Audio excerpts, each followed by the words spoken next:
By now, you may be at a point where you're wondering, is this relevant to me? Maybe you're looking for some information to make sure that these concepts apply a little bit more explicitly to you. So today, we're going to examine exactly how low stomach acid tends to manifest in terms of common nutrient depletions, something everybody should be worried about. So let's return to this idea of pH. As a reminder, the stomach's optimal acidity has been determined to fall between 1.5 to 3.0, where the lower numbers are the more acidic. Virtually all minerals and most vitamins are attached to proteins when you ingest them in food form. These nutrients need to be effectively separated from these proteins in order for the body to be able to absorb them later in the small intestine. If these nutrients fail to be separated from their proteins, then they're fast-tracked for elimination and bypass any absorption pathways.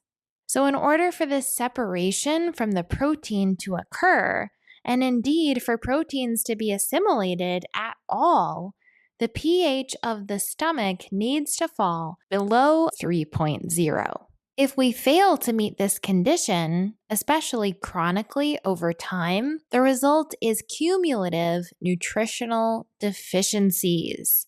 So our nutrient reserves are used for many processes in the body, and some are more easily addressed than others.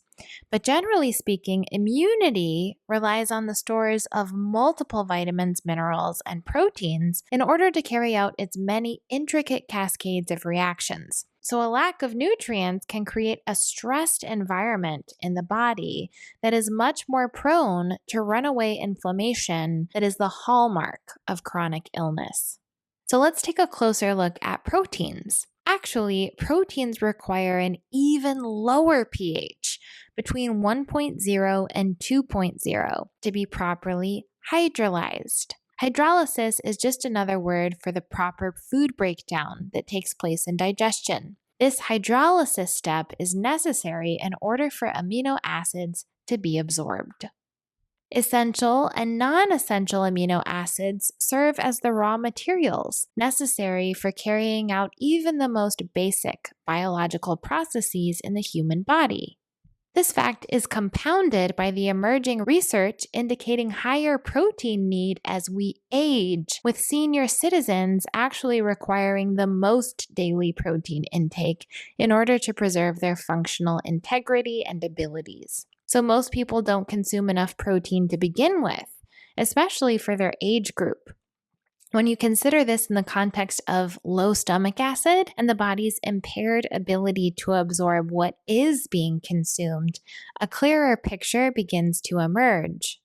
Protein deficiencies can manifest in many different ways, but some of the most common include edema or swollen and puffy skin, fatty liver, depression or mood issues, skin, hair, and nail weakness or problems, loss of muscle mass, bone fractures or conditions, stunted growth, severe infections or illness, and a lack of satiety at meals or craving high caloric foods. Proteins also play a major role in the immune system.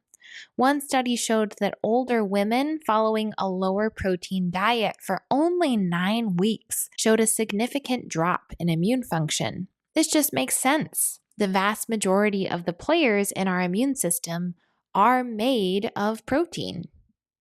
While we can probably extend these observations to most minerals, the relationship between iron, calcium, and zinc absorption and stomach pH is clear. Studies show that the use of antacids, when compared with controls not on the same drugs, result in major decreases in absorption.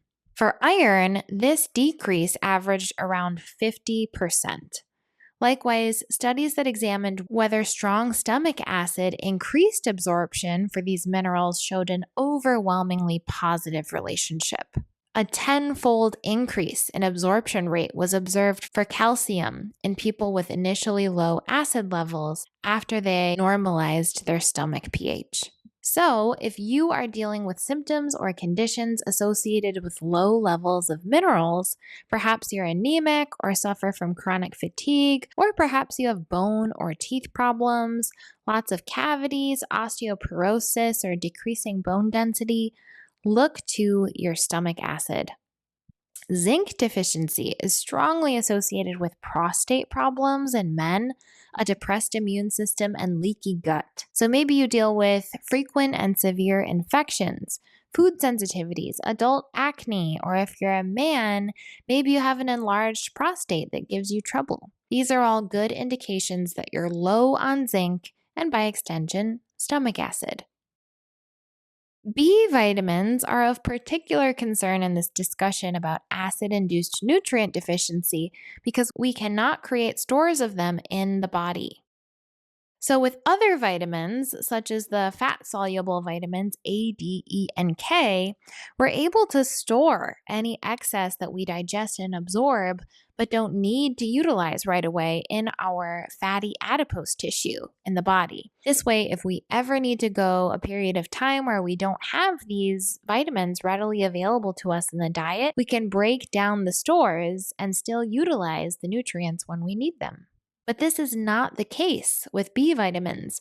We need to consume them often and regularly in order to meet the body's needs. So, when our stomach pH is compromised and we don't possess the acid power to properly digest the B vitamins we do eat, this can become an especially important problem.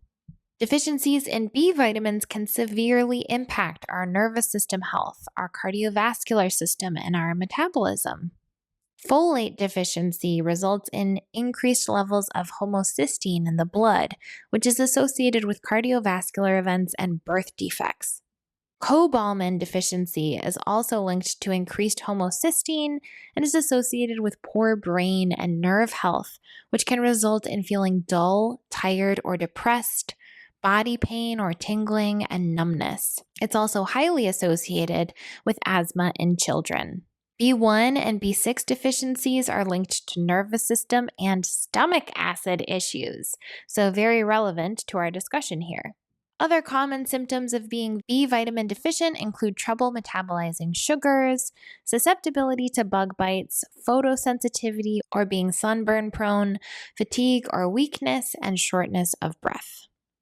Vitamins A and E, being fat soluble, don't have much research behind them in terms of absorption being linked to stomach pH. However, based on the proposed mechanism where the vitamin's absorption relies on the compound being severed from a protein, it is likely that these vitamin statuses in the body are also impacted. Perhaps it's less dire because we do have that ability to store them in tissue. But this is still worrisome if we go a long enough time without being able to break that bond and get our stores replenished. So, what do you think? Are you someone who may be chronically low in one or more of these nutrients, which require strong stomach acid to digest and absorb? Have you experienced any of the symptoms that we've talked about as a result of these deficiencies? So, if you thought that this was eye-opening, tomorrow, we're going to tackle an even bigger can of worms: vegetables. I'll see you then.